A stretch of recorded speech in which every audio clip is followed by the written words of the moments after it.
A very happy and a healthy, beautiful good morning to all. Welcome back to my channel UPSC Aspirants. आप सब लोग कैसे हैं? I hope आप सब अच्छे होंगे। हमने इस सीरीज़ में अपने 46 चैप्टर्स ऑलरेडी कंप्लीट कर लिए हैं, जिनकी मैंने प्लेलिस्ट भी अपडेट कर ली है। अगर आपने कोई चैप्टर रह गया या फिर आपने वीडियो सीन नहीं किया है तो वहाँ पे जाके आप कर सकते हैं।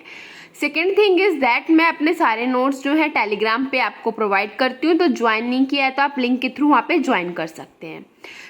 आज हम पढ़ेंगे अपना chapter 47 of M Laxmikanth, national commission for schedule caste. ठीक है, फटाफट से पेन पेपर नोटबुक लेके आ जाइए, हम चैप्टर को करते हैं स्टार्ट। अब देखिए, जो आपका नेशनल कमीशन फॉर एससीज है ये आपके पार्ट 16 के अंडर आता है।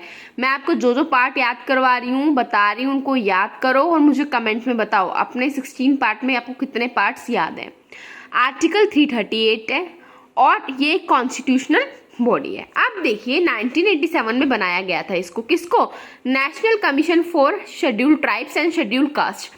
1987 में तभी बनाया गया, तब आपका दोनों के लिए एक ही कमीशन था। ठीक है, पर फिर कुछ अमेंडमेंट होते हैं इसी आपके एक्ट के अंदर, कुछ और अमेंडमेंट्स होते हैं। जो आपका है पहला 65 कॉन्स्टिट्यूशनल अमेंडमेंट एक्ट 1990। इसमें क्या होता है, जो हाई लेवल के होते हैं मल्टी मेंबर कमीशंस वो बनते हैं आपके, तो एक मल्टी मेंबर बॉडी बनाई दी जाती है। इसके लिए एक मल्टी मेंबर कमीशन बना दिया जाता है, किसके लिए? एससीज और एसटीज के लिए। अभी भी ये दोनों सेम ही है, इनको अलग नहीं किया, बट ये क्या करता है, जो 1987 का कमीशन है उसको रिप्लेस कर देता है। ठीक है, अलग नहीं हुआ अभी भी, बट हाँ कुछ चेंजेस हो गए कि वो मल्टी मेंबर कमीशन बन गया है। एक और अमेंडमेंट आता है आपका 89 कॉन्स्टिट्यूशनल अमेंडमेंट एक्ट 2003। इसमें क्या होता है, उनको बाइफर्केट कर देते हैं, बाइफर्केशन ऑफ कंबाइंड कमीशन। अब जो आपके दोनों कमीशन हैं उनको अलग अलग कर दिया जाता है। ठीक है, ये देखिए, अब आपका जो नेशनल कमीशन फॉर एससीज है ये आर्टिकल 338 में इसके मेंबर्स है 1+1+3। ठीक है, आपका एक चेयरमैन रहेंगे, बाकी अदर मेंबर्स रहेंगे। कौन अपॉइंट करता है? आपका president. And same goes with your STs, national commission for schedule tribes. अब आपका आ गया आर्टिकल 338A। अब देखिए इस ए से आपको पता चल सकता है कि अमेंडमेंट के थ्रू आया है।